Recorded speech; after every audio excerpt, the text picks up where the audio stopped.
బావా ఆయన కుమ్మిన తర్వాత కిందకు వచ్చి మనకు కూడా రౌండ్ వేద్దంటవా? అసలే టెన్షన్ గా ఉంది, భయపడి చంపకరా బాబు ప్లీజా.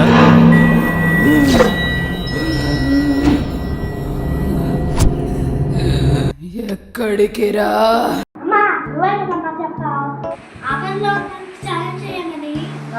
సరే సరే సరే, వెరీ గుడ్. ఇదైతేనే కరెక్ట్ ప్లాన్ అవుతుంది. ఆగు, ఇంతకీ ఎవరికి సాయం చేయబోతున్నావు? అడిగిన దానికి సమాధానం చెప్తే తెలివితేటలు అంటారు, చెప్పకపోతే పొగరంటారు. అందులో ఐస్ క్రీమ్ బాగున్నాడు, ఐస్ క్రీమ్ వండుతున్నారు కదా.